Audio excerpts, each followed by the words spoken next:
Hello and welcome friends to my channel. And आज की इस वीडियो में हम पढ़ने वाले हैं यहाँ पे रोटेशनल मोशन। एंड इस वीडियो में हम रोटेशनल मोशन में बहुत सारी चीज़ें कवर करने वाले हैं, जैसे कि पहला तो ये हो गया रिजिड बॉडी डायनामिक्स, फिर moment of inertia, radius of gyration, फिर parallel axis theorem, perpendicular axis theorem, फिर उसके बाद आता है हमारे पास प्योर रोलिंग, मतलब जो रोलिंग, फिर ट्रांसलेशनल मोशन, फिर rolling along in incline plane. मतलब जो भी है इस चैप्टर में पूरा का पूरा हम कवर करने वाले हैं आज के इस वीडियो में। तो चलो बिना किसी देरी के वीडियो को स्टार्ट करते हैं।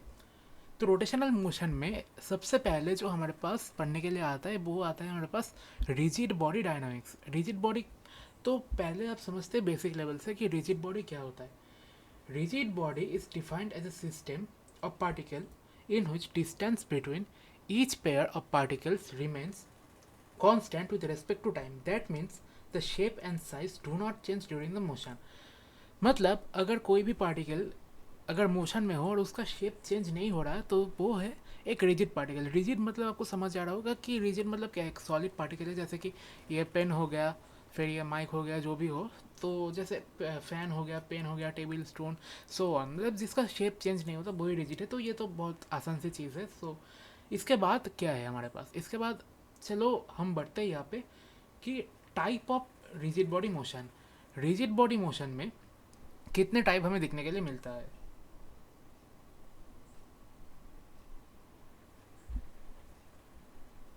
अच्छा, जो रिजिड बॉडी मोशन होता है हमारे पास, वो हमारे पास मेनली तीन टाइप का होता है। एक पहला टाइप होता है हमारे पास प्योर ट्रांसलेशनल। प्योर ट्रांसलेशनल मतलब जैसे कि अगर ये कोई ऑब्जेक्ट है, जैसे कि आप देख सकते हो कोई अगर ऑब्जेक्ट है मेरे पास, ये अगर प्योरली ऐसे स्ट्रेट लाइन या फिर प्योरली ऐसे स्ट्रेट ये मूव कर रहा है, तो ये हो गया हमारे पास pure translational motion. Pure rotational motion कब है, जब ये बस रोटेट कर रहा है, ऐसे ऐसे करके रोटेट कर रहा है। और कॉम्बाइंड ट्रांसलेशनल एंड रोटेशनल मतलब ये ट्रांसलेट भी कर रहा है और ऐसे रोटेट भी कर रहा है, ऐसे ऐसे करके ट्रांसलेट रोटेट दोनों कर रहा है। ये हो गया हमारे पास type of rigid body motion. इसका तीन टाइप हमने पढ़ लिया। इसके बाद आता है हमारे पास रोटेशनल मोशन। और रोटेशनल मोशन यहाँ पे हमारे पास स्टार्ट हो जाएगा। और रोटेशनल मोशन में सबसे पहले यहाँ पे हमारे पास आता है मोमेंट ऑफ इनर्शिया। और ये वाला टॉपिक बहुत इंपॉर्टेंट है, क्योंकि आपको सभी को पता होगा कि मोमेंट ऑफ इनर्शिया कितना इंपॉर्टेंट है हमारे जेई सिलेबस के लिए। So in moment of inertia it's the virtue. पहले डेफिनेशन देख लेते हैं हम इसका कि डेफिनेशन हमें क्या दिया है। डेफिनेशन में हमें दिया है कि moment of inertia is the virtue by which a body revolving about an axis opposes change in rotational motion known as moment of inertia. So it's nothing but the uh, opposition to change during rotation. That is, अगर suppose ये एक pen है मेरे पास, एक pen है मेरे पास और मैं इसको रोटेट कराना चाहता हूँ, लेकिन इसको रोटेट कराने के लिए मुझे कुछ ना कुछ फोर्स देना पड़ेगा, कुछ ना कुछ टॉर्क मुझे इसको प्रोवाइड करना पड़ेगा। इस पेन को अगर मैं रोटेट करना चाहूँ और अगर जो फोर्स मुझे देना पड़ेगा, इसका मतलब कोई एक ऑपोजिंग कुछ लग रहा है मेरे इस पेन पे, क्योंकि मुझे इसको फोर्स देना होगा। जो ये ऑपोजिंग क्या बोलूँ, अपोजिंग जो ये वर्च्यू है हमारे पास, जो ये अपोज कर रहे हैं, उस अपोजिशन को ही हम बोलते हैं moment of inertia.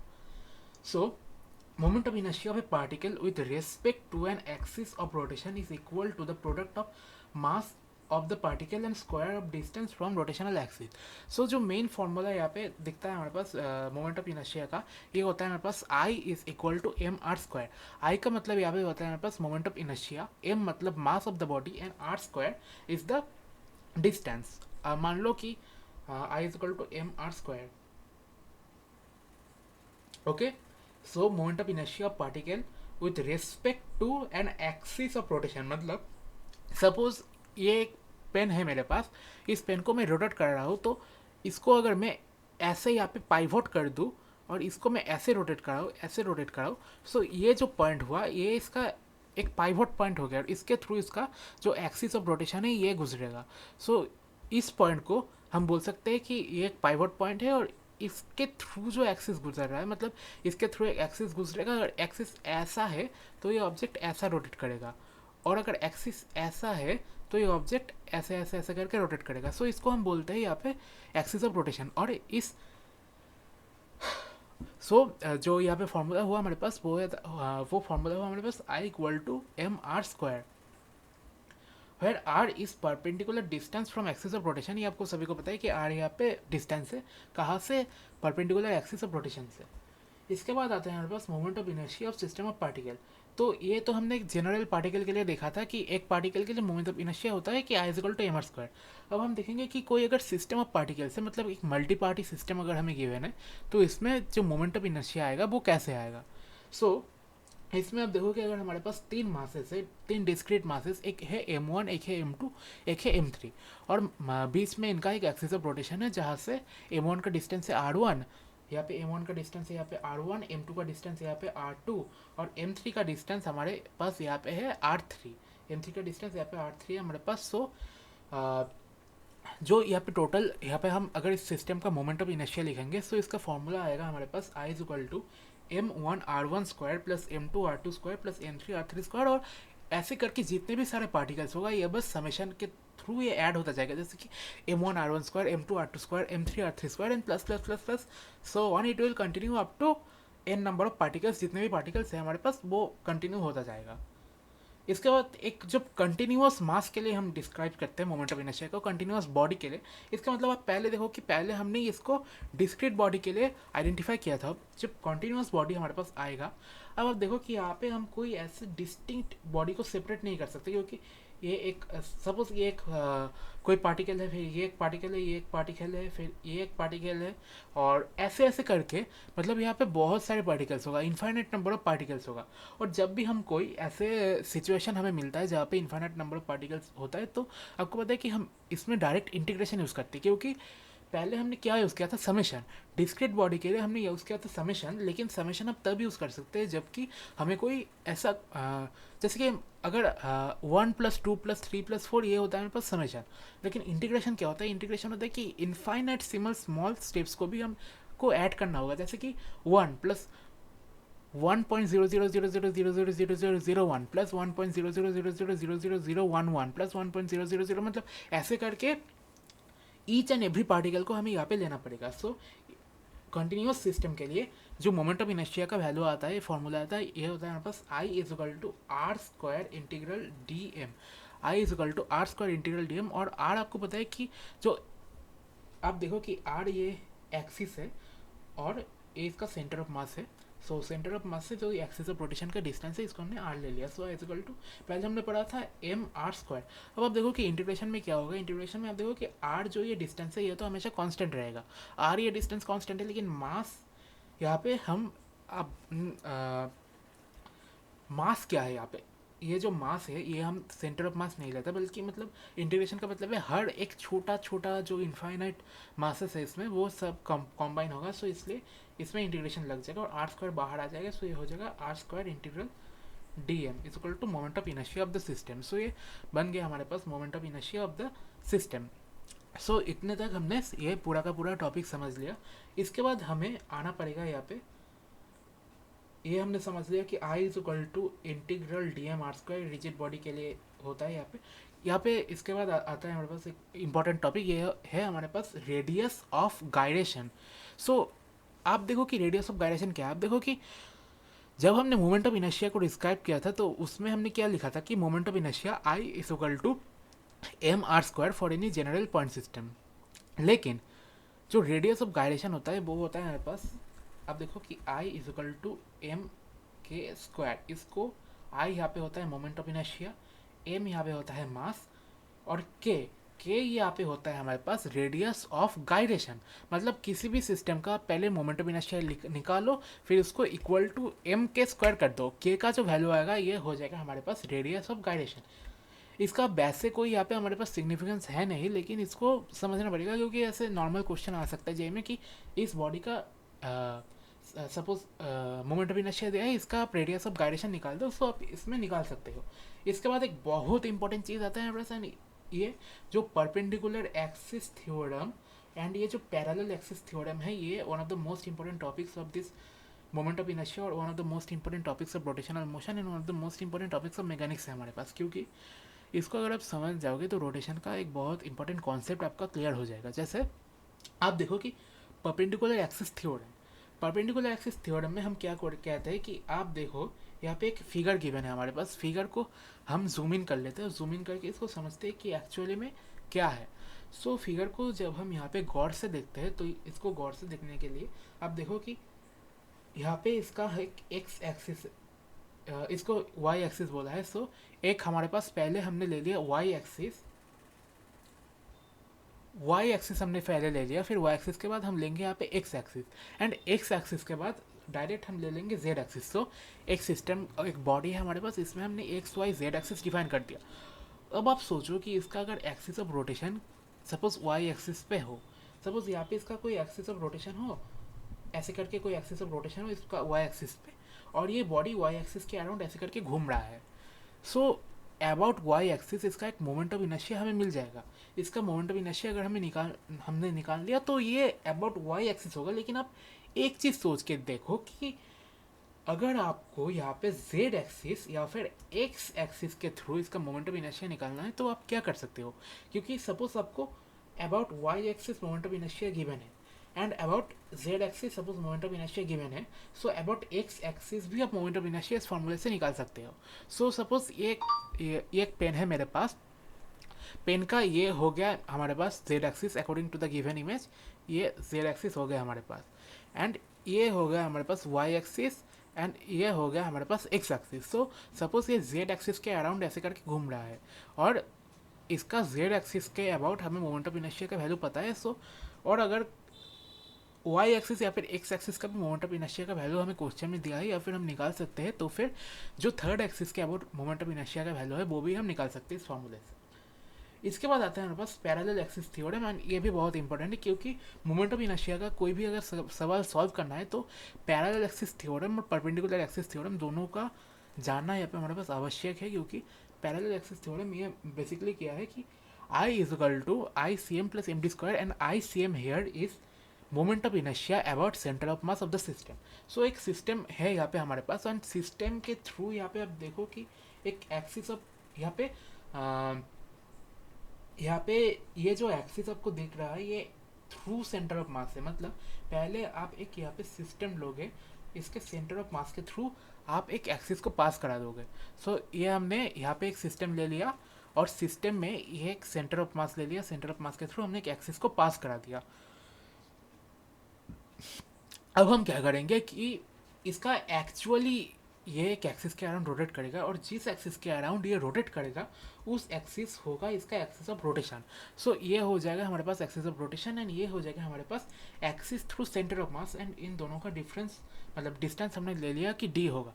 So axis of rotation के अराउंड जो मोमेंट ऑफ इनर्शिया का फॉर्मूला आपको पता, मतलब वैल्यू आपको पता होगा, क्वेश्चन में दिया होगा। सो यहाँ पे m है यहाँ पे ऑब्जेक्ट का मास, और d हमने देख लिया था कि सेंटर ऑफ मास वाले एक्सिस से मोमेंट ऑफ इनर्शिया का एक्सिस जो मतलब जो डिस्टेंस पे खड़ा है तो उसको हमने d ले लिया। सो अगर हमें निकालना है कि i, so i is basically i about centre of mass plus M D square. Suppose यहाँ पे आप एक एग्जाम्पल देख लेते हैं कि कोई एक यहाँ पे डिस्क गिवन है हमारे पास। सो पहले आप एक डिस्क ड्रॉ कर लेते हैं। यहाँ पे मैंने एक डिस्क ड्रॉ कर लिया। सपोज कि ये है डिस्क का सेंटर ऑफ मास, आपको फिगर से समझ आएगा कि सेंटर ऑफ मास है और इसके थ्रू एक एक्सिस यहाँ पे पास हो रहा है, और इसके थ्रू जब एक एक्सिस यहाँ पे पास होगा और ये इसके अबाउट रोटेट करेगा, सो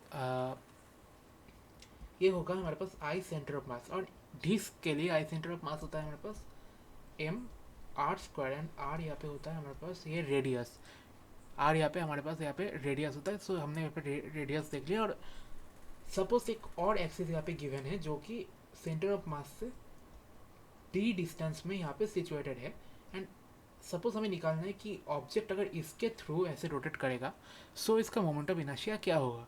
सो हम डायरेक्ट यहाँ पे लिख सकते हैं कि यहाँ पे हम लिख लेते हैं इसका मोमेंट ऑफ इनर्शिया हो जाएगा आई, एंड ये जो फॉर्मूला बनेगा ये आ जाएगा I is equal to I C M plus M D square is equal to I C M का वैल्यू यहाँ पे हमारे पास M R square plus M D square equal to M R square plus D square. So ये हो गया हमारे पास इसका फाइनल फॉर्मूला। मतलब मैंने बस ये एग्जांपल आपको ये दिखाने के लिए कराया कि पैरेलल एक्सिस थ्योरम से अगर कोई एक्सिस इसका पैरेलल में सिचुएटेड है और इसके थ्रू हमें मोमेंट ऑफ इनर्शिया निकालना है और अगर हमें सेंटर ऑफ मास के थ्रू मोमेंट ऑफ इनर्शिया का वैल्यू पता है, सेंटर ऑफ मास में जो एक्सिस पास होता है उसके थ्रू अगर हमें मोमेंट ऑफ इनर्शिया का वैल्यू पता है, तो इस फॉर्मूले का यूज़ करके हम इसको बहुत आसानी से इसको निकाल सकते हैं। सो अभी चलो बढ़ते हैं हम यहाँ पे नेक्स्ट टॉपिक पे। तो देख लेते हैं कि नेक्स्ट टॉपिक यहाँ पे क्या है हमारे पास। ये हमने कवर कर लिया और इसके बाद आता है यहाँ पे हमारे पास कोई रटने वाला चीज़। एंड इसका कोई मैं यहाँ पे जुगाड़ नहीं दे सकता क्योंकि ये चीज़ आपको रटना ही पड़ेगा।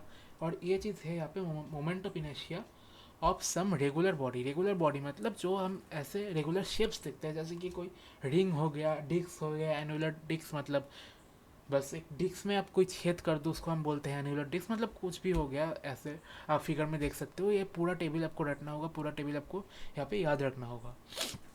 सो टेबल को चलो एक एक करके देख लेते हैं कि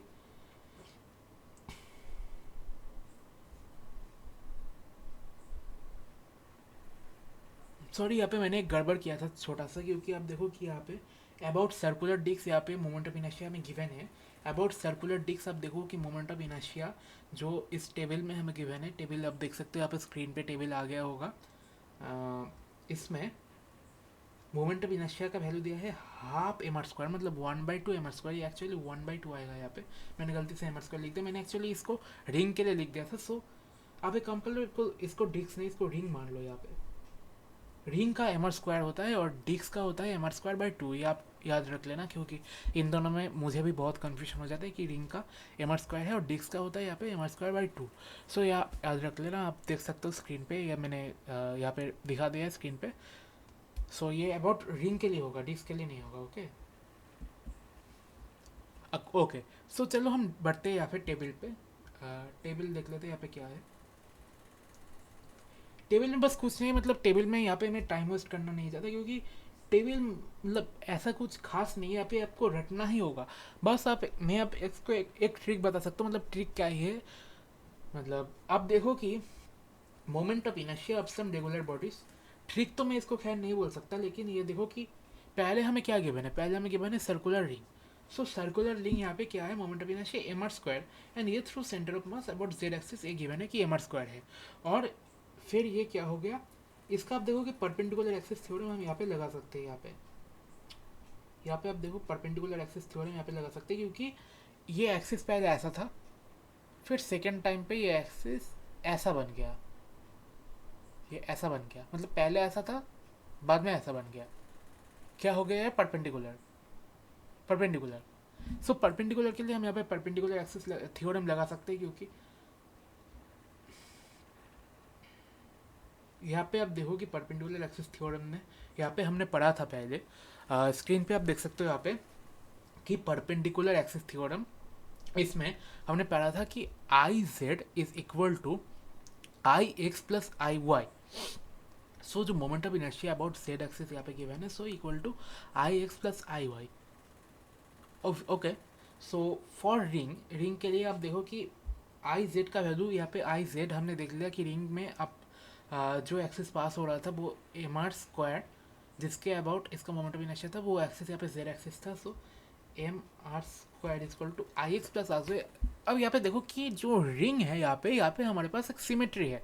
और जब भी कोई सिमेट्री ऐसा रहता है, सो इसका एक्स एक्सिस और वाई एक्सिस का जो यहाँ पे मोमेंट ऑफ इनर्शिया होता है वो बराबर होता है, क्योंकि इसमें सिमेट्री ऑब्वियसली है। So I X plus I Y को हमने 2ix यहाँ पे मान लिया। So I X equal to m r²/2, मतलब I X equal to m r²/2।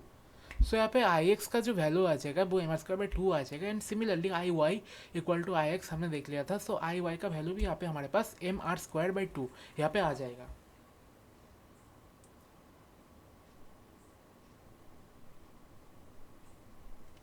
Table पे हम यहाँ पे वापस आ गए। आप देख सकते हो कि जो मैंने यहाँ पे डिराइव किया है m r²/2। एंड सिमिलरली आप सब कर सकते हो कि ये देखो ये है, फिर से हमारे पास पैरेलल एक्सिस थ्योरम आ गया। फिर इसके बाद ये फिर यहाँ पे पैरेलल परपेंडिकुलर यहाँ पे दोनों थ्योरम लग जाएगा। बस आप एक काम करो, अब ऊपर ऊपर का ये चीज़ याद रख लेना कि ये m r² होता है। फिर सर्कुलर डिस्क के लिए ये वाला जो पार्ट है, मतलब सर्कुलर डिस्क हमने अगर ले लिया और इसके सेंटर ऑफ मास के थ्रू अगर हमने कोई एक्सिस को पास करवा दिया, सो इसका जो मोमेंट ऑफ इनर्शिया का फॉर्मूला होता है वो होता है m r²/2। ये हमने वैसे भी डिस्कस किया था पहले। और एनुलर डिस्क का भी याद रख लेना कि एनुलर डिस्क मतलब वैसे तो पूछ उतना ज़्यादा नहीं पूछता, मतलब मोस्टली यहाँ पे हमारे पास सर्कुलर रिंग पूछते हैं, फिर सर्कुलर डिस्क पूछते हैं, फिर रॉड पूछ लेते हैं कभी कभी, मतलब रॉड एक होता है एम एल स्क्वायर बाई 3, एक होता है एम एल स्क्वायर बाई 12, हम देखेंगे ये भी। एनुलर डिस्क भी आप याद रख लेना कि ये होता है हमारे पास m/2 r1 square plus r2 square. ये है r1 मतलब हाँ, एक छोटा रेडियस एक बड़ा रेडियस, जो छोटा रेडियस है वो है r1, जो बड़ा रेडियस है वो है r2। सो ये देखो यहाँ पे मैंने जूम कर दिया ताकि आप देख सकते हो। सो जूम्ड इन, ये जो इमेज है इसमें आप देख सकते हो कि एक एनुलर डिस्क है हमारे पास, और एनुलर डिस्क में यहाँ पे m/2 r1 square plus r2 square एक फार्मूला बनता है हमारे पास, सिंपल सा फार्मूला। ये आप याद रख लेना, क्योंकि जो डिस्क था हमारे पास, डिस्क में क्या था, डिस्क में हमारे पास था mr² बाई 2, एंड यहाँ पे जस्ट mr² मतलब mr²/2 यहाँ पे भी हो रहा है, बस आर स्क्वायर की जगह यहाँ पे r1 square plus r2 square यहाँ पे इन्होंने ले लिया।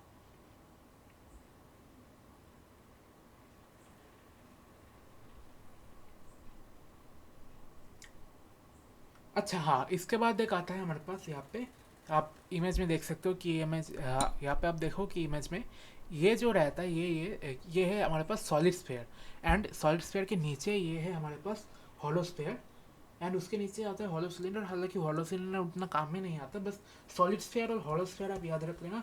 हॉलो सिलेंडर मतलब याद तो आप सभी को रख सकते हो कि अगर आप चाहते हो, लेकिन मैं ये बोल रहा हूँ कि इंपॉर्टेंट कौन सा है, कि सॉलिड स्फेयर इंपॉर्टेंट है क्योंकि इसमें जो सेंटर ऑफ मास के थ्रू इसका जो मोमेंट ऑफ इनर्शिया आता है वो आता है हमारे पास 2/5 m²। एंड जो हॉलो स्फेयर है हमारे पास, हॉलो स्फेयर के थ्रू यहाँ पे जो मोमेंट ऑफ इनर्शिया आता है हमारे पास आता है 2/3 m²। इन दोनों को आप याद रख लेना कि सॉलिड स्फेयर के थ्रू 2/5 m² यहाँ पे, एंड हॉलो स्फेयर के थ्रू यहाँ पे 2/3 m² यहाँ पे इसका मोमेंट ऑफ इनर्शिया ऐसे आता है। सो चलो अब नीचे बढ़ते हैं कि एक सिलेंडर के लिए भी देख लेते हैं। अगर सिलेंडर यहाँ पे हॉलो सिलेंडर हुआ तो अब देखो कि ये मतलब ये तो कॉमन सेंस है कि सिलेंडर की एक काइंड ऑफ रिंग ही तो है, मतलब एक रिंग को, सपोज ये कोई रिंग हुआ मेरे पास, इसको पकड़ के ऐसे बड़ा कर दो, रिंग ऐसे पहले था, इसको पकड़ के बड़ा कर दो, ये हो गया सिलेंडर। सो रिंग के लिए यहाँ पे हमारे पास पहले mr² था, और ये बाद में सिलेंडर के लिए mr²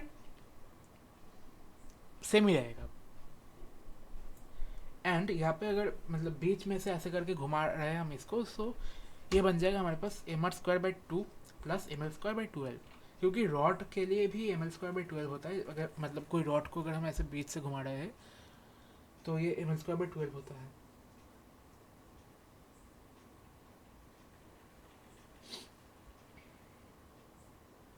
इसके बाद हम चलो थोड़ा सा नीचे आते हैं टेबल में। इसके बाद सॉलिड सिलेंडर ही, आप ये भी आप याद रख सकते हो कि सॉलिड सिलेंडर बेसिकली क्या है, एक डिस्क को पकड़ लो आप, मतलब पहले जैसे हमने रिंग को पकड़ पकड़ के बड़ा कर दिया था और हॉलो सिलेंडर बन गया, यहाँ पे आके काम कर लो कि आप डिस्क को पकड़ लो। डिस्क है हमारे पास, डिस्क को हमने पकड़ लिया और डिस्क को पकड़ के हम यहाँ पे बड़ा कर दिया, मतलब डिस्क को यहाँ पे हमने एक्सपेंड कर दिया, बड़ा कर दिया। सो ये बन जाएगा हमारे पास m²/2। ये हो गया हमारे पास moment of inertia about disc. इसका फॉर्मूला मतलब डिस्क यहाँ पे सॉलिड सिलेंडर है, इसका फॉर्मूला m²/2 ये आ गया। फिर बाकी फार्मूला तो आप डिराइव कर ही सकते हो। फिर ये बहुत इंपॉर्टेंट है, यहाँ पे नीचे जो है दिया है थिन रॉड, ये इंपॉर्टेंट है, बहुत इंपॉर्टेंट है, इसमें बहुत सारे क्वेश्चन आता है ये थिन रॉड पे। सो थिन रॉड को यहाँ पे मैंने सर्कल भी कर दिया, आप इसको याद रख लेना। एंड एक काम करता हूँ मैं यहाँ पे स्टार भी दे देता हूँ कि थिन रॉड के अराउंड ये दोनों केसेस इंपॉर्टेंट है। थिन रॉड के अराउंड आप याद रख लेना, दोनों केसेस बहुत इंपॉर्टेंट है।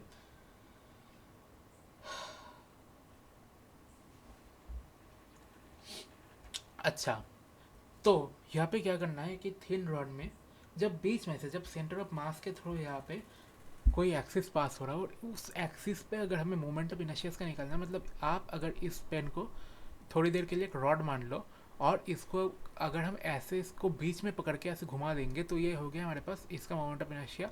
पेन का जो लेंथ है एल, इसका हो गया ml²/12।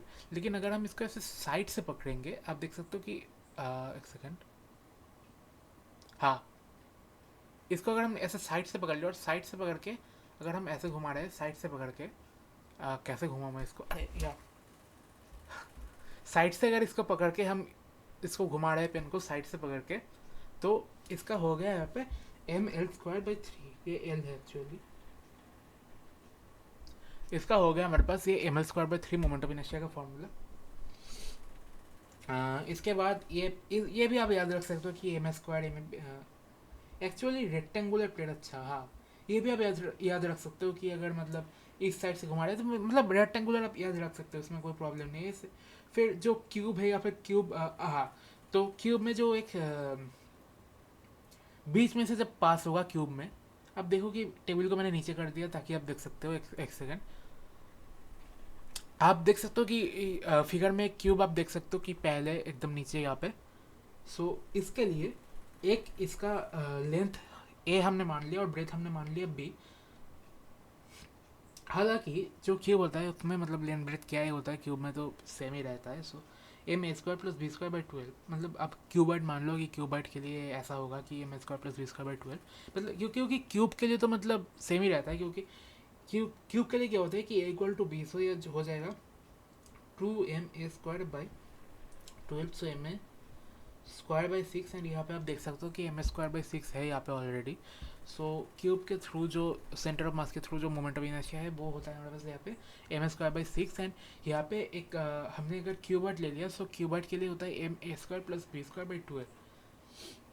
ओके, फिर बाकी ये तो इतना इम्पोर्टेंट नहीं है कि thin rod bent to shape of arc, फिर भी मतलब इम्पोर्टेंट नहीं है इतना। फिर I centre of mass equal to M R square, and ये M R square by 2 sector के लिए यूनिफॉर्म मास। सो याद रख लेना आप। एंड इसके बाद आता है हमारे पास एक बहुत इंपॉर्टेंट चीज़, ये है टॉर्क। टॉर्क की भी इस चैप्टर में बहुत इंपॉर्टेंट चीज़ है, क्योंकि टॉर्क आपको इस चैप्टर में समझ आएगा, क्योंकि इसके बाद हम अगर इलेक्ट्रोस्टैटिक्स पढ़ेंगे या फिर मैग्नेटिज्म पढ़ेंगे, फिर उसमें भी टॉर्क आता है, बाकी सब चीज़ आता है। फिर टॉर्क से मतलब बहुत सारी चीज़ आता है, वर्क डन का फॉर्मूला बाकी सब आता है मैग्नेटिज्म में, इलेक्ट्रोस्टैट्स में। सो टॉर्क बेसिकली क्या है, आप मान लो कि torque is nothing but effect of force that causes the rotation. Okay, ये आप याद रख लेना कि torque is nothing but effect of force that causes rotation. Suppose एक एक सेकेंड, एक पेन है मेरे पास, इसमें मैंने यहाँ पे एक फोर्स लगाया, इस फोर्स का एक इफेक्ट इस पेन पे आएगा, उस इफेक्ट के लिए पेन रोटेट करना चालू करेगा, इसका रोटेशन होगा। जो ये फोर्स लग रहा है उस पर, उसके लिए जो ये इफेक्ट आ रहा है, उस इफेक्ट को ही हम बोलते हैं टॉर्क। टॉर्क का एक जनरल से फार्मूला यहाँ पे रहता है हमारे पास। टॉर्क का जो जनरल से फार्मूला है वो होता है टाउ इज इक्वल टू, अच्छा हाँ, टॉर्क के जो ये सिंबल है ना, ये सिंबल जो आप देख सकते हैं यहाँ पे स्क्रीन में, इसको हम बोलते हैं tau. So tau is equal to R cross F, and cross product जब भी हम लेते हैं किसी भी चीज़ का, हम यहाँ पे लेते हैं R cross F equal to R F sine theta. Cross product में हमेशा हम साइन थीटा लेते हैं यहाँ पे। बस ये फॉर्मूला है, याद रख लेना टॉर्क का, tau is equal to R F sine theta, and direction of torque can be determine using right hand thumb rule. अच्छा हाँ, राइट हैंड थंब रूल आप देख लो यहाँ पे कि सपोज एक सेकेंड,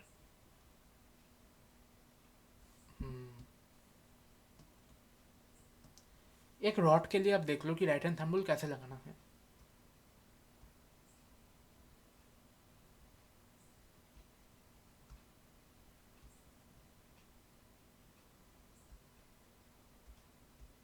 अच्छा, तो मैं फिगर को आपको एक्सप्लेन कर देता हूँ कि यहाँ पे मैंने एक रॉड ले लिया, रॉड के बीच में मैंने यहाँ पे इसका सेंटर ऑफ मास मार्क कर दिया, और एक हम मानते हैं कि एक यूनिफॉर्म रॉड है, सो सेंटर ऑफ मास के ऊपर इसका एम जी फोर्स लगेगा, और एम जी फोर्स इसका नीचे लगेगा, एम जी मतलब इसका वेट।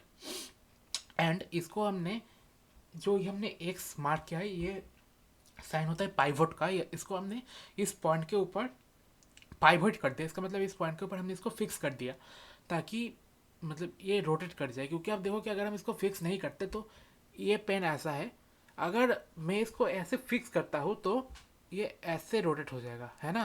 अगर मैं इसको ऐसे फिक्स करता हूँ तो ये ऐसे रोटेट हो जाएगा, लेकिन अगर मैं इसको ऐसे फिक्स नहीं करता, अगर मैं इसको ऐसे खुले में छोड़ देता हूँ तो ये पेन ऐसे गिर जाएगा नीचे। So basically we are using a pivot. अब आप देखो कि ये एम जी फोर्स यहाँ पे नीचे लग रहा है, एंड इसके वजह से आपने अभी अभी देखा, हमने प्रैक्टिकल करके देखा है कि टॉर्क इसका नीचे लग मतलब ऑब्वियसली ये नीचे रोटेट करेगा, लेकिन टॉर्क हम कैसे निकालेंगे, इसके लिए हम यूज़ करते हैं राइट हैंड थंब रूल। आप देखो कि यहाँ पे equal to R cross F, R पहले यहाँ पे देख लो, यहाँ पे देख लो आप, यहाँ पे देखा आपने, क्रॉस के ऊपर, आप देख लो, यहाँ से इतना जो डिस्टेंस है इसको मैंने मान लिया आर, यहाँ से जो ये डिस्टेंस है, इस डिस्टेंस को मैंने मान लिया r। नीचे लग रहा है यहाँ पे हमारे पास mg, नीचे लग रहा है हमारे पास यहाँ पे mg। पहले हम ऐसे r के डायरेक्शन में हमारा यहाँ पे हैंड लेंगे। शायद आप स्क्रीन में समझ नहीं पा रहे होंगे, लेकिन ये मेरा r के डायरेक्शन है। मतलब कैसे समझाऊँ मैं, क्योंकि स्क्रीन में मेरा सेल्फी कैमरा ऑन है। सो मैं आपको समझाने के लिए लेफ्ट हैंड से कर रहा हूँ, लेकिन ये एक्चुअली राइट हैंड से होता है। सो अब स्क्रीन में देखना है, यहाँ पे मैंने आर के डायरेक्शन में ले लिया मेरा यहाँ पे हैंड, है ना। आर के डायरेक्शन में पे ले लिया, फिर मुट्ठी बंद किया मैंने। लेकिन मुट्ठी हम डायरेक्ट ऐसे बंद नहीं कर सकते। आप देखो कि एम जी यहाँ पे नीचे लग रहा है, एम जी यहाँ पे नीचे लग रहा है। सो हमने ऐसे आर के डायरेक्शन में लिया, नीचे के डायरेक्शन में हमने इसको हाथ को फोल्ड कर दिया। सो जो टॉर्क है ये मेरी तरफ लग रहा है, यहाँ पे मेरी तरफ। इसको मैंने लेफ्ट हैंड से किया। एक्चुअली मैं इसको राइट हैंड से करके देख लेता हूँ एक बार। ऐसे, सॉरी, ये फोर्स मेरी तरफ नहीं, मतलब मेरे ऑपोजिट लगेगा, क्योंकि मैंने लेफ्ट हैंड से किया था। क्योंकि स्क्रीन में यहाँ पे वर्टिकली इन्वर्ट हो रहा है यहाँ पे, सो मुझे दिक्कत आ रहा था। एक्चुअली ये अगर मैं राइट हैंड से यहाँ पे ऐसे करके करता हूँ, सो हम पहले ऐसे करके करेंगे आर की डायरेक्शन में, मुट्ठी बंद करेंगे एम जी के डायरेक्शन में नीचे, एंड ये फोर्स एवर फ्रॉम मी, मतलब ऐसे करके ये फोर्स लग रहा है, ऐसे करके ये फोर्स लग रहा है, ऐसे करके। ओके, मतलब फोर्स नहीं, सॉरी, टॉर्क लग रहा है, टॉर्क टॉर्क।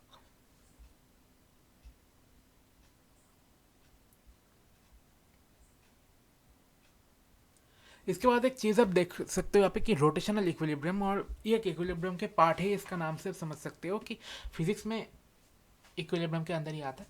सो पहले हम देखते हैं कि इक्विलिब्रियम ये चीज़ क्या बोलता है, मतलब इक्विलिब्रियम ये चीज़ है क्या। सो इक्विलिब्रियम क्या है, इक्विलिब्रियम मतलब आप नाम से इसको समझ सकते हो कि सपोज एक बॉडी मैंने ले लिया, सपोज मैंने एक माइक को पकड़ लिया, माइक में मैं यहाँ से फोर्स लगा रहा हूँ, लेकिन ये हिल नहीं रहा अपनी जगह से, क्योंकि नीचे से भी इसका एक नॉर्मल रिएक्शन लग रहा है। मैं यहाँ पे दोनों साइड से इसको फोर्स लगा रहा हूँ, ये नहीं हिल रहा क्योंकि मैंने दोनों साइड से यहाँ पे फोर्स लगाया है। So basically when all the external forces on a body gets balanced, then it's and it's in the, okay, so मतलब जब भी कोई बॉडी हुआ और उस पर जो भी एक्सटर्नल फोर्स लग रहा होगा, जो फोर्स को अगर हमने बैलेंस कर दिया, सो ये बन जाएगा मतलब इक्विलिब्रियम। एंड टॉर्क में क्या होता है, फोर्स के लिए हम कहते हैं कि बॉडी इक्विलिब्रियम है, लेकिन जब टॉर्क के लिए हम कहते हैं वो होता है रोटेशनल इक्विलिब्रियम। मतलब कोई एक ऑब्जेक्ट है मेरे पास, सपोज ये एक ऑब्जेक्ट है मेरे पास, ओके, मैं इसको इस डायरेक्शन से फोर्स लगा रहा हूँ एक, मतलब ऑब्वियसली इस डायरेक्शन से मैं फोर्स लगा रहा हूँ एक यहाँ पे, एंड मैं सेम यहाँ पे भी इस डायरेक्शन पे फोर्स लगा रहा हूँ, मतलब एक यहाँ पे मैं फोर्स लगा रहा हूँ, एक यहाँ पे। अब आप इमेजिन करो कि दोनों डायरेक्शन में अगर मैं फोर्स लगाऊँ तो ये ऐसे करके सामने मूव होगा, ऐसे करके सामने मूव होगा, क्योंकि अगर मैं दोनों डायरेक्शन से यहाँ पे फोर्स लगा रहा हूँ तो इसको हम बोल सकते हैं कि ये रोटेशनल इक्विलिब्रियम में है, क्योंकि ये रोटेट नहीं कर रहा है, ये बस आगे पीछे हो सकता है, मतलब ये बस आगे जा रहा है, इसको मैं सामने फोर्स लगा रहा हूँ, मतलब इस ये इक्विलिब्रियम में है नहीं, क्योंकि ये मूव कर रहा है और इस पर मैं एक अनबैलेंस फोर्स लगा रहा हूँ। लेकिन ये रोटेशनल इक्विलिब्रियम में ज़रूर है, क्योंकि ये रोटेट नहीं कर रहा है, क्योंकि इस पर जो टॉर्क है, टॉर्क बैलेंस हो गया है इस पर। सो यहाँ पे एक फॉर्मूला भी आप देख सकते हो कि स्क्रीन पे, यहाँ पे जो टॉर्क है टाउ इज इक्वल टू, मतलब summation tau is equal to zero, मतलब जितने भी टॉर्क एक सिस्टम पे लग रहा है, इसका अगर समेशन जीरो आ जाता है हमारे पास, तो हम बोल सकते हैं कि सिस्टम यहाँ पे हमारे पास रोटेशनल इक्विलिब्रियम के अंडर है। इसके बाद ऐसा कुछ तो यहाँ पे नहीं है हमारे पास, प्योर रोटेशन है, फिर इक्विलिब्रियम, रिजिड बॉडी, मतलब ये सब इन्फॉर्मेशन है स्क्रीन पे आप देख सकते हो, बस इसको आप एक बार रीड कर लेना, मतलब ऐसे समझने लायक यहाँ पे कुछ नहीं, क्योंकि इक्विलिब्रियम का जो कॉन्सेप्ट था मैंने यहाँ पे आपको ऑलरेडी समझा दिया। बस मैं इसको एक बार जूम कर देता हूँ, आप देख लो यहाँ पे,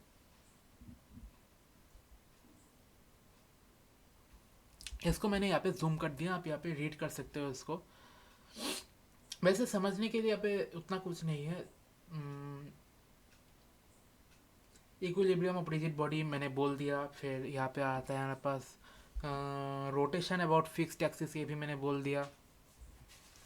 फिर यहाँ पे आता है हमारे पास free body diagram, okay, free body diagram ये आपको आता है कि न्यूटन्स लॉज ऑफ मोशन में हमने सीखा था ये। फिर ट्रांसलेशन ऑफ सेंटर ऑफ मास, मतलब ट्रांसलेशन ऑफ मास सेंटर, ये बेसिकली ट्रांसलेशनल मोशन है, रोटेशनल नहीं है, मतलब अच्छा हाँ हाँ, एक फार्मूला है, एक फार्मूला आ गया।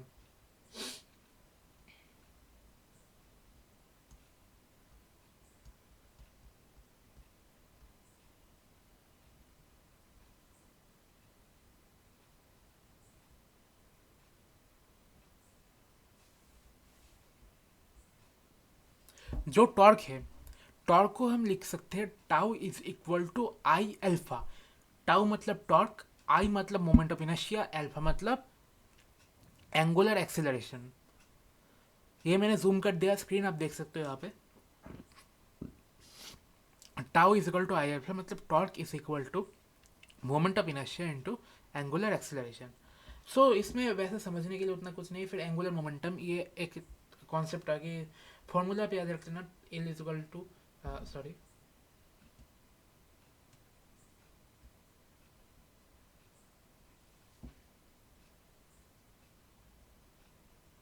हाँ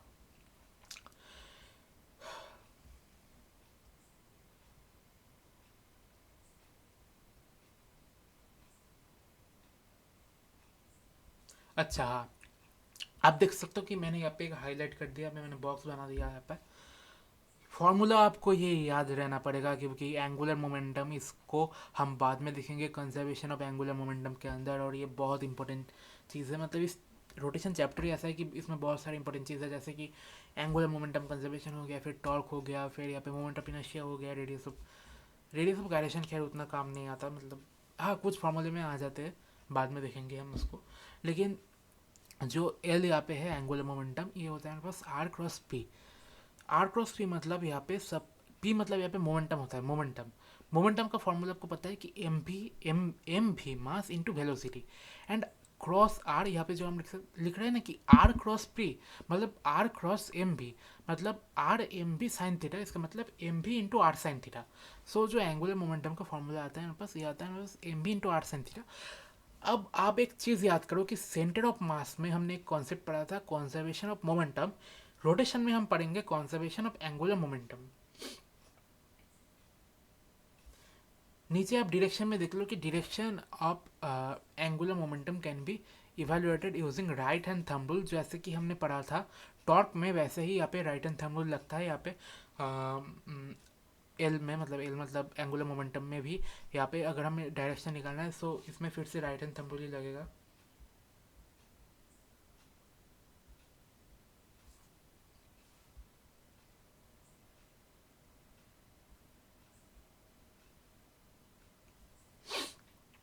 इसके बाद हम आते हैं स्क्रीन पे, आप देख सकते हो यहाँ पे। इसमें जो पहला फॉर्मूला आप देख सकते हो कि एकदम स्क्रीन के ऊपर, ये है tau is equal to I alpha. ये न्यूटन साहब ने दिया था। एक्चुअली आप यहाँ पे देखो कि जो टॉर्क है tau is equal to D L by D T, ये गिवन है यहाँ पे फॉर्मूले में। मैंने यहाँ पे लिख भी दिया स्क्रीन पे, tau is equal to D L by D T, ये फॉर्मूला में न्यूटन साहब ने दिया था। और D L by D T मतलब क्या है आप देखो यहाँ पे, डी एल बाई डी मतलब एम भी आर, इसको हम बोलते हैं डी एल, एम भी आर साइन थीटा। इसको हम बोलते हैं चेंज इन एंगुलर मोमेंटम, क्योंकि एंगुलर मोमेंटम का formula M B R sine theta होता है। इसको डिवाइड करते हैं हम डी टी से, आप देखो यहाँ पे भी बाई डी टी क्या आता है हमारे पास, आपको पता है कि, सॉरी, ये आता है यहाँ पे हमारे पास M A R sine theta equal to F R sine theta equal to R cross F equal to tau. So ये आप देख सकते हो यहाँ पे स्क्रीन पे मैंने लिख दिया पूरा का पूरा डेरिवेशन, कि कैसे हम बोल सकते हैं कि tau is equal to D L by D T. आप देखो कि M B R sine theta by D T, sorry,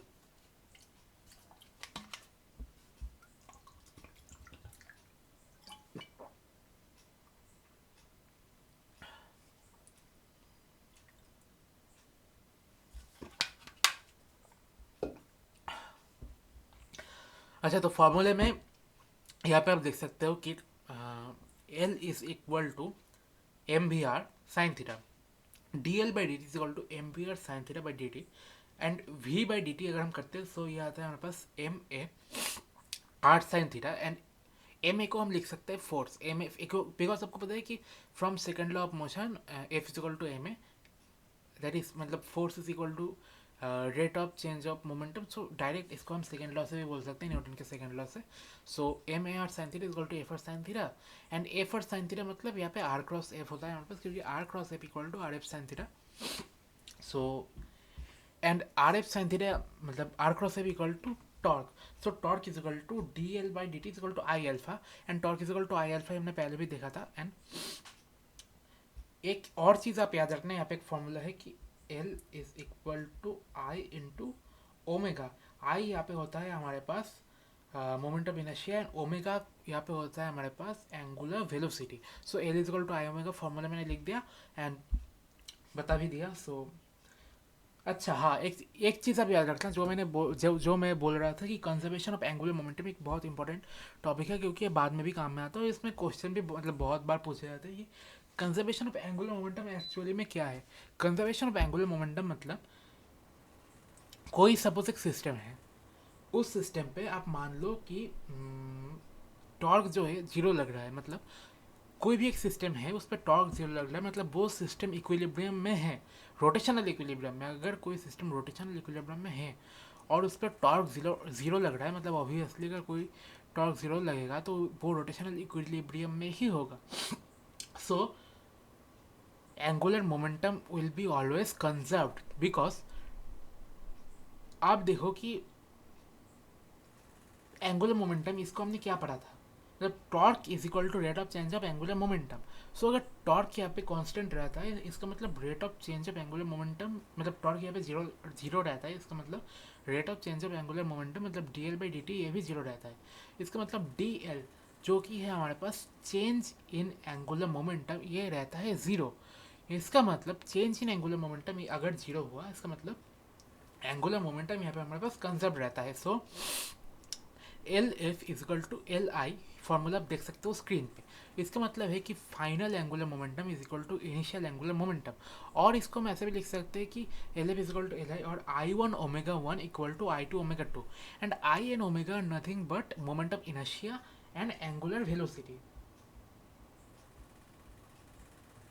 ये तीन एग्जाम्पल आप अभी स्क्रीन पे देख सकते हो, यहाँ पे नीचे स्क्रीन के नीचे एकदम examples of conversion of angular momentum. ये तीन एग्जाम्पल आप याद रख लेना कि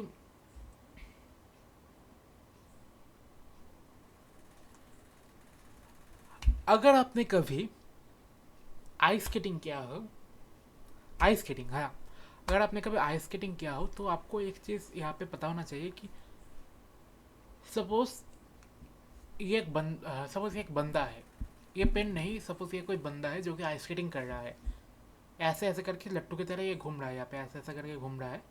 अगर ये अपना हाथ फैला के ऐसे, मतलब ऐसे अगर ये हाथ फैला के घूमे, आप मेरा हाथ शायद नहीं देख सकते हो, ऐसे अगर ये ऐसे हाथ फैला के अगर ऐसे घूमे, आप देखो कि मैं यहाँ पे हाथ फैला के घूम रहा हूँ। अगर मैं यहाँ पे हाथ फैला के घूम रहा हूँ तो इसका मतलब मेरा एंगुलर वेलोसिटी यहाँ पे कम आएगा, लेकिन अगर मैं हाथ ऐसे करके घुमा रहा हूँ तो यहाँ पे मेरा एंगुलर वेलोसिटी ज़्यादा आएगा। मतलब ये ऑब्वियसली ये हमको कैसे पता चला, हमको ऐसे पता चला कि जब भी हम हाथ ऐसे कर रहे हैं तो जो आर का वैल्यू है, आर का वैल्यू बढ़ रहा है, और आर का वैल्यू अगर बढ़ेगा तो ऑब्वियसली जो ओमेगा का वैल्यू है, ओमेगा का वैल्यू नीचे आ जाएगा। सो एग्जाम्पल आप देख सकते हो कि अगर आप हाथ फैला के ऐसे घूमो तो जो स्पीड है वो कम है, और अगर आप ऐसे करके घूमो तो मतलब ऐसे ऐसे अगर हाथ करके घूमो तो स्पीड यहाँ पे ज़्यादा मिलेगा आपको। इसके बाद आता है हमारे पास एक डाइवर। आप देखो कि जब फिर डाइवर स्विमिंग पूल पे जंप करता है यहाँ पे, सो मतलब वो अपने आप को एक कॉन्सेंट्रेट करके यहाँ पे अब इमेज पे देख सकते हो कि ये जंप करता है, क्योंकि ये diver jumping from a height folds his arm को ऐसे करके फोल्ड कर लेता है and legs such that moment of inertia decreases, and moment of inertia is what is the oppose in rotational motion. So ये इस अपोजिशन को कम करना चाहते हैं, ये इस अपोजिशन को दबाना चाहते हैं, मोमेंट ऑफ इनर्शिया को कम करना चाहते हैं, इसलिए ये अपने आप को ऐसे समेट के ऐसे मतलब हाथ ऐसे फोल्ड करके ऐसे पैर पकड़ के ऐसे कूदते हैं।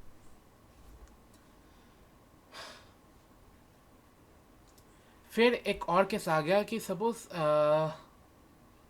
आपके एक ऐसा कोई सर्कुलर डिस्क है और वो डिस्क ऐसे जोर से घूम रहा है और एक आदमी उस डिस्क के एकदम रिम पे, मतलब एकदम एक्सटिंक्ट जो बाउंड्री है उसके बाउंड्री में खड़ा है।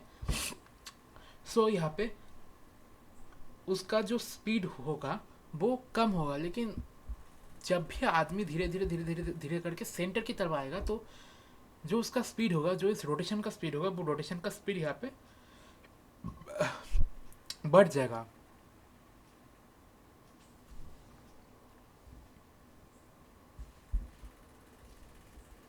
और वो स्पीड क्यों बढ़ेगा? क्योंकि ये स्पीड इस कारण बढ़ेगा क्योंकि आप देखो कि जब आदमी बाहर था, मतलब बाउंड्री सरफेस पे था, तो आर का वैल्यू ज़्यादा था, सो ओमेगा का वैल्यू कम था। आदमी जब अंदर आने की कोशिश करेगा, सेंटर ऑफ मास के पास आने की कोशिश करेगा, तो सेंटर ऑफ मास से उसका डिस्टेंस कम हो जाएगा।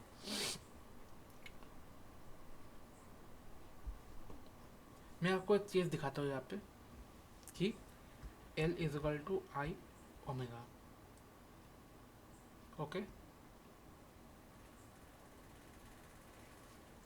एंड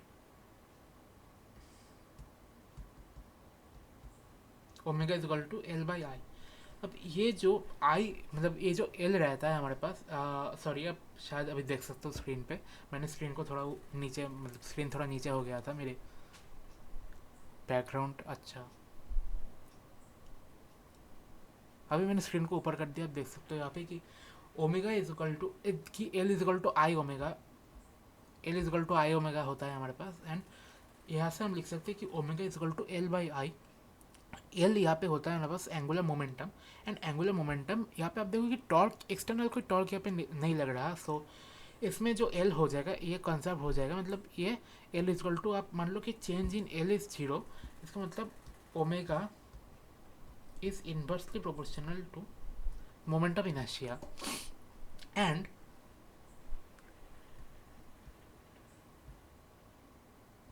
मोमेंट ऑफ इनर्शिया को हम लिख सकते हैं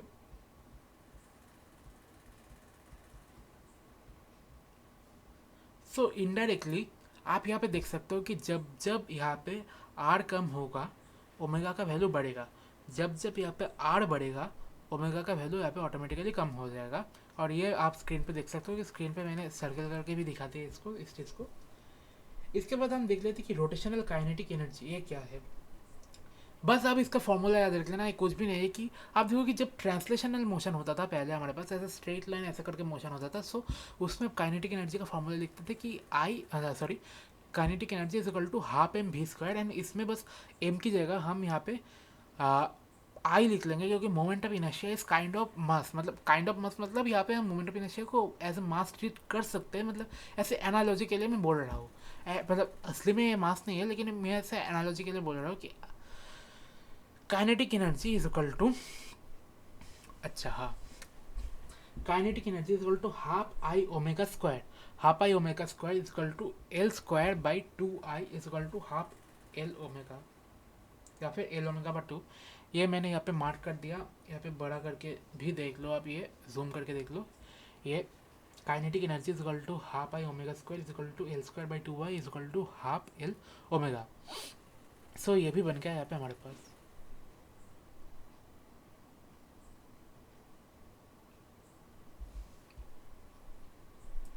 इसके बाद कोई वैसा इंपॉर्टेंट फॉर्मूला मुझे नहीं दिख रहा कि आपको पता है कि पावर क्या है। पावर होता है वर्क डन बाई टाइम, मतलब ये वैसे ही पता है आपको, power is work done by time. फिर अच्छा हाँ, यहाँ पे एक आता है हमारे पास इसके बाद combined translational and rotational motion of a rigid.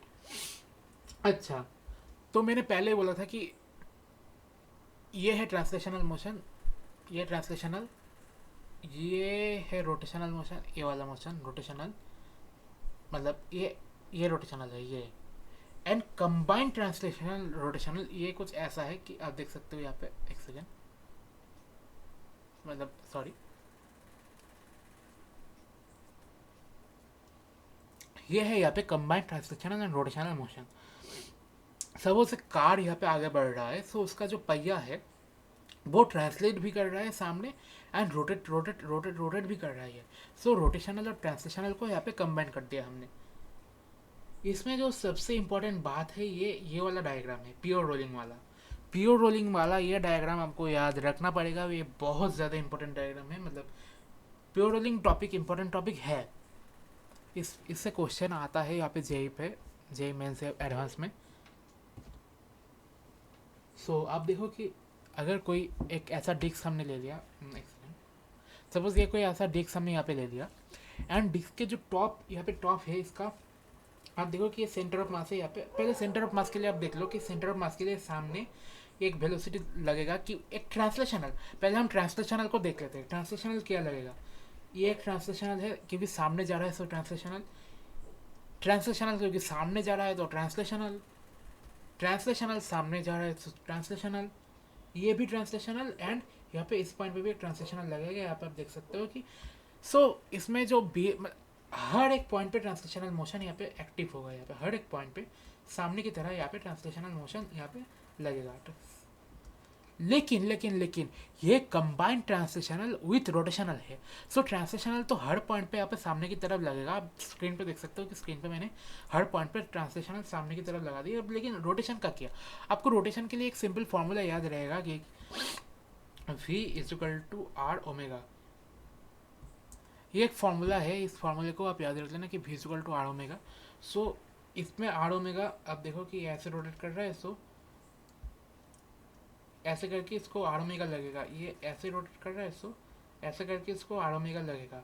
And and and and and यहाँ पे देखो जो नीचे का यहाँ पे पॉइंट है, एकदम जो बॉटम मोस्ट पॉइंट है, यहाँ पे आप देखो कि सामने की तरफ जो ट्रांसलेशनल वाला है वो ट्रांसलेशनल यहाँ पे सामने लगेगा।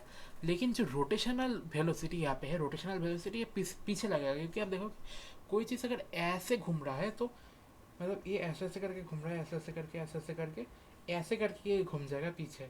ये पीछे इसका रोटेशनल लगेगा और सामने इसका ट्रांसलेशनल लगेगा। ये दोनों दोनों को कट देंगे। क्योंकि आप देखो कि हमने लिख दिया था पहले कि v is equal to R omega. R omega का value nothing but equal to v होता है। ये 0 हो जाएगा, ये 2v हो जाएगा, ये √2v हो जाएगा। क्योंकि यहाँ पे मतलब ट्रांसलेशनल ये लगेगा और रोटेशनल यहाँ पे ये लगेगा। एंड दोनों का यहाँ पे वैल्यू सेम ही होता है क्योंकि v is equal to R omega. दोनों का वैल्यू यहाँ पे सेम हो जाएगा। एंड यहाँ पे अगर हम वेक्टर का रिजोल्यूशन करते हैं अब यहाँ पे देख सकते हो कि सॉरी मैं इमेज फिर से ढक गया था यहाँ पे नीचे। अब यहाँ पे देख सकते हो स्क्रीन पे, एक सेकेंड।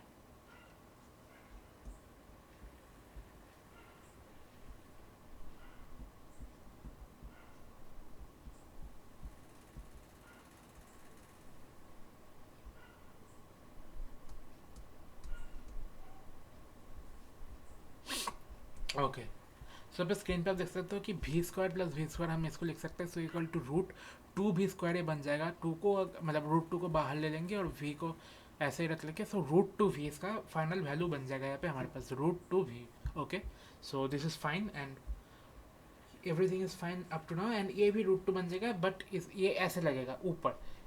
ये वाला जो राइट साइड वाला √2 भी है वो नीचे लग रहा था ऐसे, लेफ्ट साइड वाला √2 भी जो है ये ऐसे करके ऊपर साइड लगेगा।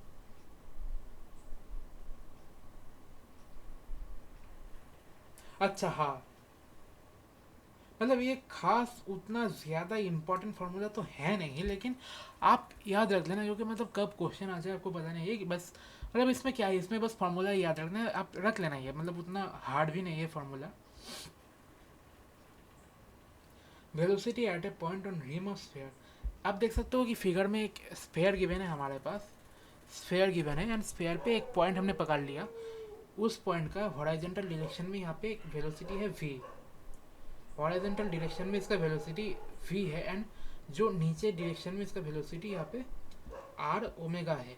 एंड ये हमने मतलब जो इसके पहले हमने जो केस देखा था वो top most point, bottom most point, right most point, left most point के लिए हमने देखा था। लेकिन यहाँ पे अगर कोई भी मतलब रैंडम पॉइंट हम देखेंगे तो क्या होगा ये हम यहाँ पे देख सकते हैं।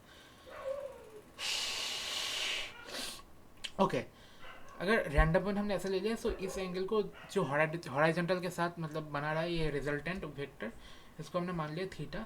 एंड ये मतलब वेक्टर में हमने फॉर्मूला पढ़ा था कि रिजल्टेंट वेक्टर का फॉर्मूला क्या होता है कि v² प्लस आर ओमेगा का होल स्क्वायर मतलब r² omega square A square plus B square plus 2ab cos theta plus 2b r omega cos theta. मतलब ये सिंपल सा फॉर्मूला है, बस वेक्टर का रिजल्टेंट वो वाला फॉर्मूला लगाना है।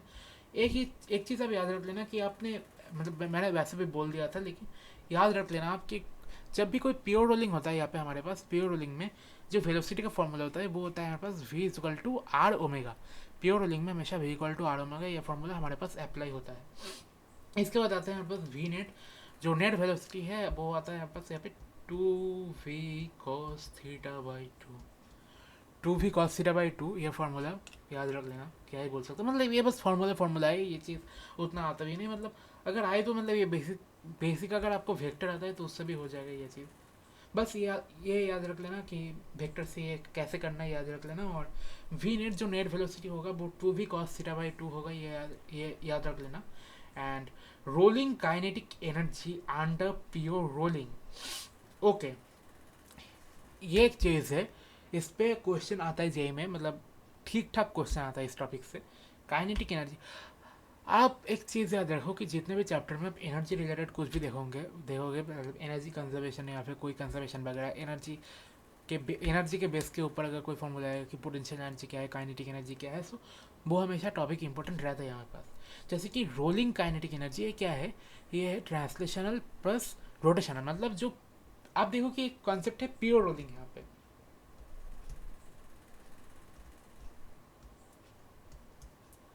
अब देखो कि रोल करना मतलब क्या होता है। रोल करना मतलब ये नहीं होता कि आप रोटेट कर रहे हो, या फिर रोल करना मतलब ये नहीं होता कि आप सामने पीछे ऐसे ऐसे करके टू एंड फ्रो मोशन कर रहे हो। देखो, रोल करने का मतलब ये होता है कि आप यहाँ पे रोटेट भी कर रहे हो और सामने भी जा रहे हो, रोटेट भी कर रहे हो या फिर रोल कर रहे हो यहाँ पे। जैसे कि पेन को मैंने हाथ में ले लिया, हाथ में पेन को लेके मैं ऐसे इसको हाथ के ऊपर ऐसे ऐसे ऐसे करके रोल कर रहा हूँ, इसको रोल कर रहा हूँ, मतलब ये सामने भी जा रहा है पीछे भी जा रहा है, मतलब ऑब्वियसली ट्रांसलेशनल भी हो रहा है इसका एंड इसका रोटेशनल भी हो रहा है यहाँ पे। ओके, सो जो रोलिंग काइनेटिक एनर्जी का यहाँ पे फॉर्मूला है हमारे पास, सो ये है ट्रांसलेशनल के लिए half M P square, and जो यहाँ पे रोटेशनल के लिए है ये होता है हमारे पास half I omega square. So total यहाँ पे जो रोलिंग एनर्जी आएगा, या मतलब टोटल यहाँ पे जो प्योर रोलिंग का एनर्जी आएगा वो आएगा half M V square plus half I omega square. ठीक है, एंड आप एक चीज़ याद करो कि मैंने आपको एकदम शुरुआत में एक बात बताया था कि रेडियस ऑफ गायरेशन का फॉर्मूला बाद में एक आएगा। काइनेटिक एनर्जी में मतलब काइनेटिक एनर्जी शायद मैंने नहीं बोला था, लेकिन मैंने बोला था कि बाद में एक फॉर्मूला आएगा रेडियस ऑफ गायरेशन का, ये यहाँ पे आ गया। चलो इसका स्टेप बाय स्टेप डेरिवेशन जो यहाँ पे गिवन है इसको हम समझते हैं कि क्या है ये। आप देखो कि रोलिंग मोशन के लिए जो यहाँ पे एनर्जी है, सो ट्रांसलेशनल मोशन का एनर्जी आपको पता है कि काइनेटिक एनर्जी क्या होता है, हाफ एम भी स्क्वायर। लेकिन जो रोटेट कर रहा है इसका भी हमने देखा था कि ये होता है हाफ आई ओमेगा स्क्वायर। मतलब भी जो वेलोसिटी है वो उसको हमने एंगुलर वेलोसिटी से रिप्लेस कर दिया, और जो यहाँ पे मास है मास को हमने यहाँ पे मोमेंटम इनर्शिया से ऐसे रिप्लेस कर दिया। सो ये इक्वल टू हम लिख सकते हैं हाफ एम भी स्क्वायर को हम हाफ एम भी स्क्वायर रख देंगे हाफ आई ओमेगा स्क्वायर। ये जो हाफ आई ओमेगा स्क्वायर है यहाँ पे, यही हमारे पास यहाँ पे मेन मुद्दा है, क्योंकि आई को आप याद करो कि एकदम शुरू में मैंने बताया था कि आप आई को क्या लिख सकते हो, कि आई को आप लिख सकते हो एम के square and omega is equal to V by R. ये हमने सर्कुलर मोशन में देखा है, omega is equal to V by R. So इसको हम लिख सकते हैं हाफ एम के स्क्वायर, मतलब आई को हम लिख सकते हैं एम के स्क्वायर एंड ओमेगा स्क्वायर को हम लिख सकते हैं भी स्क्वायर बाय आई स्क्वायर। सो यहाँ पे जो टोटल रोलिंग काइनेटिक एनर्जी बन जाएगा यहाँ पे, वो बन जाएगा यहाँ पे is equal to half M V square.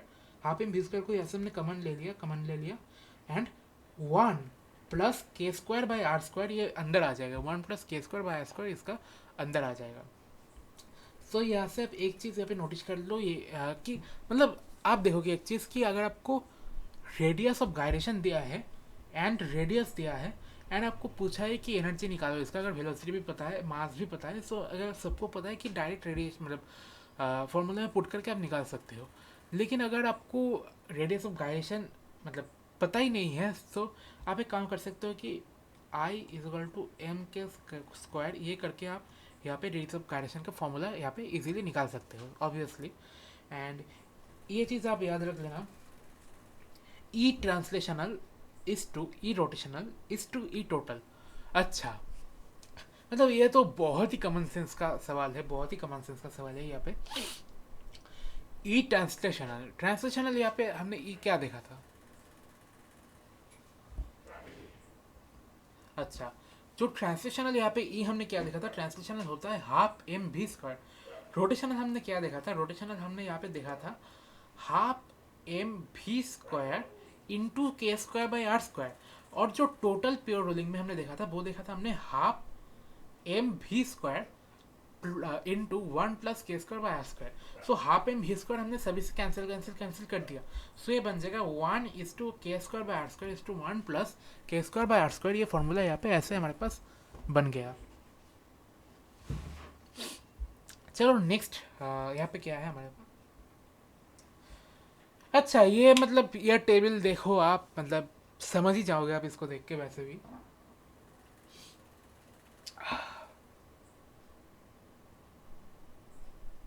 देखो यहाँ पे मैं टेबल को थोड़ा सा जूम कर देता हूँ यहाँ पे।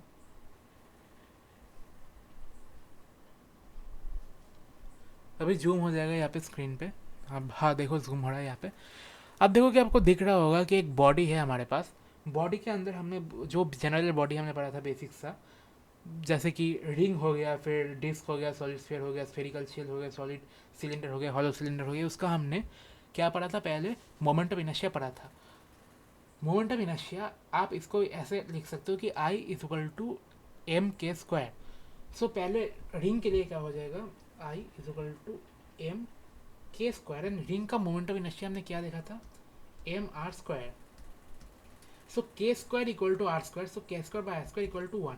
ऐसे करके आप सभी यहाँ पे निकाल सकते हो। बस आपको यहाँ पे मोमेंट ऑफ इनर्शिया का जो वैल्यू था, मतलब जो फॉर्मूला था, वो फॉर्मूला आपको याद रखना पड़ेगा ऑब्वियसली। और वो फॉर्मूला आपको वैसे भी याद रखना पड़ेगा इस सब चीज़ के लिए। फिर यहाँ पे आपको पता है कि नीचे आप यहाँ पे देख सकते हो स्क्रीन पे, मतलब यहाँ पे समझने के लिए वैसा तो कुछ नहीं, क्योंकि force is equal to mass into acceleration, ये न्यूटन्स लॉ से आपको पता है कि tau is equal to I alpha, हमने पहले देख लिया था। मतलब इसमें वैसा कुछ नहीं है। फिर इसके नीचे आता है यहाँ पे हमारे पास rolling motion on an incline plane.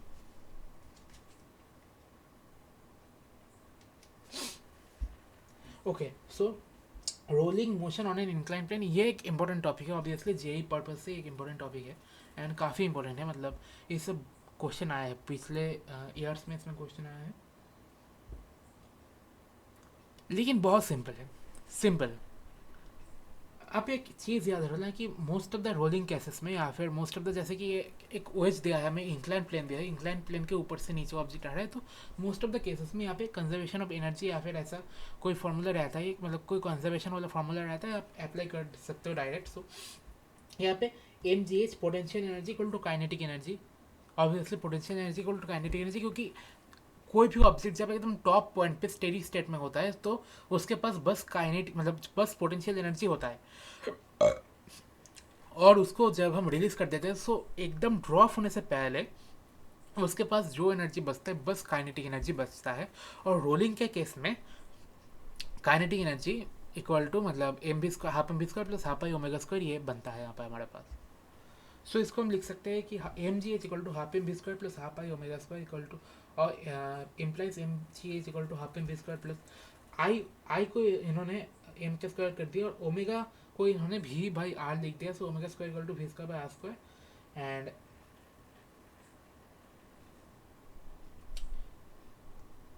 ये फाइनल फॉर्मूला यहाँ पे हमारे पास आ गया। फाइनल फार्मूला यहाँ पे क्या है हमारे पास, आप देख सकते हो यहाँ पे स्क्रीन पे mgh, ये जो मैंने यहाँ पे सर्कल किया कि mgh equal to half M V square into 1 + r², sorry 1 + k² by r², ये मैंने जूम कर दिया, इसको आप देख सकते हो यहाँ पे। एंड नीचे दिया है कि h is equal to S sine theta. ये कैसे हो सकता है कि h is equal to S sine theta, क्योंकि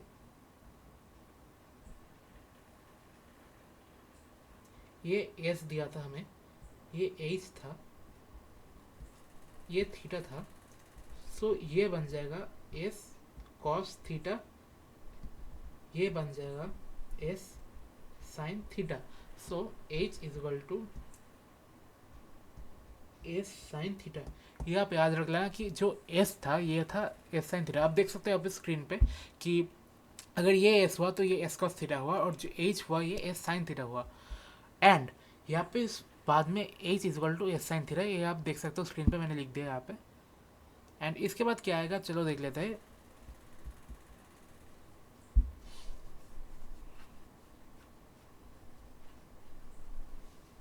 ओके ओके ओके ओके, आप यहाँ पे वी स्क्वायर देख सकते हो। यहाँ पे वी स्क्वायर को कुछ नहीं किया, बस डायरेक्ट यहाँ पे सब्सटीट्यूट कर दिया। ये मैं मतलब ये क्या ही समझाऊँ मैं यहाँ पे। ओके, सो वी रोलिंग का फॉर्मूला, ये डेरिवेशन आप याद रखना है, क्योंकि फॉर्मूला फॉर्मूला भी आप डायरेक्ट याद रख सकते हो अगर डेरिवेशन याद नहीं रखना तो। लेकिन मैं चाहता हूँ कि इसका डेरिवेशन आप याद रख लेना, क्योंकि इंपॉर्टेंट है। क्योंकि जो एनर्जी कंजर्वेशन करके हमने इसको निकाला है ना, मतलब ये बहुत सारे चैप्टर में हमारे पास आता है कि ऊपर से कोई ऑब्जेक्ट नीचे गिर रहा है तो उस पर एनर्जी कंजर्वेशन लगा दो। सो इसको जो स्टेप था इसमें, जो डेरिवेशन था, इसको आप याद रखना यहाँ पे।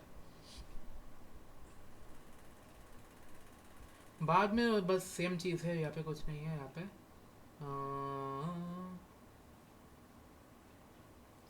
फिर ये कुछ बेसिक सा चीज़ है, नीचे आप देख सकते हो। यहाँ पे नीचे एक प्योर रोलिंग का चीज़ है, ये टेबल हमने वैसे भी देख लिया था। नीचे आप देखो कि यहाँ पे प्योर रोलिंग का एक चीज़ है कि for a pure rolling body after one full rotation, ये चीज़ आप एक बार देख सकते हो। यहाँ पे आप देखो कि यहाँ पे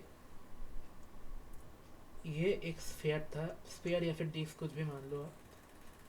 इसको मैंने गोल कर दिया यहाँ पे, मतलब गोला लगा दिया इस पर। ओके, एंड ये क्या होगा, ये इसका प्योर रोलिंग हो रहा है। प्योर रोलिंग का मतलब मैंने पहले ही बोल दिया था कि रोल होगा, मतलब रोटेट करेगा, सामने भी जाएगा, रोटेट भी करेगा, सामने भी जाएगा। सो एक बॉडी हमने मान लिया ए, इसका एक रोटेशन हुआ। एंड एक रोटेशन में आप चीज़ देखो कि एक रोटेशन में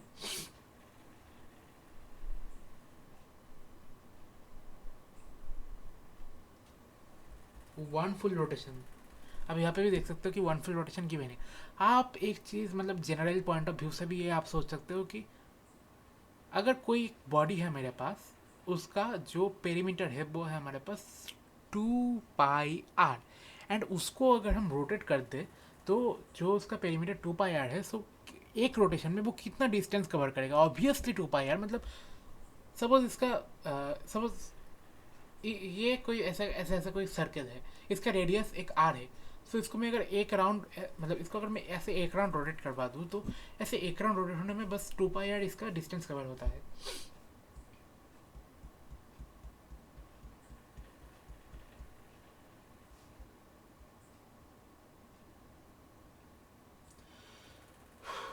एंगुलर मोमेंटम फिर से यहाँ पे नीचे आ गया। आप देख सकते हो कि एंगुलर मोमेंटम मैंने पहले ही बता दिया था कि एंगुलर मोमेंटम क्या है, कि L is equal to M V R plus I omega. L is equal to M V R plus I omega. And ये मतलब कोई पर्टिकुलर बॉडी के लिए नहीं है, ये मतलब जनरल प्लेन मोशन के लिए है। जो टेक्स्ट यहाँ पे गिवन है, टेक्स्ट आप यहाँ पे खुद से पढ़ सकते हो, ये टेक्स्ट में बता नहीं रहा। आप बस याद रख लेना कि जो एंगुलर मोमेंटम है वो एम आर होता है। रोटेशन जब होता है तो उसके लिए आई ओमेगा ऑब्वियसली, मतलब एंगुलर मोमेंटम ऑब्वियसली तभी होगा जब रोटेशन होगा, नहीं तो ये नॉर्मल मोमेंटम ही होगा। सो इसके लिए M R plus I omega. फिर इसके बाद आता है मेरे पास angular momentum in pure centroidal rotation. अच्छा,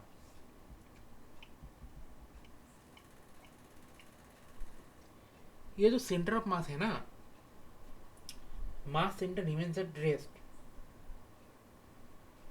अब देखो कि हाँ ये मतलब वैसे भी इसको आप मतलब क्या बोलो, लॉजिक से कर सकते हो इसको। लेकिन आप फिर से यहाँ पे देख लो ये मतलब चीज़ क्या है। आप देखो यहाँ पे angular momentum in pure centroidal rotation. Okay, कोई एक बॉडी मान लो कि कोई बॉडी है हमारे पास, उसका जो सेंटर ऑफ मास है यहाँ पे गिवन है कि pure centroidal rotation mass centre remains at rest. मतलब जो सेंटर ऑफ मास का यहाँ पे पोर्शन है, वो सेंटर ऑफ मास का पोर्शन यहाँ पे रेस्ट में रहेगा, मोशन में नहीं रहेगा। सो इसका जो एंगुलर मोमेंटम है वो होता है L is equal to I omega, या फिर L C is equal to I C into omega.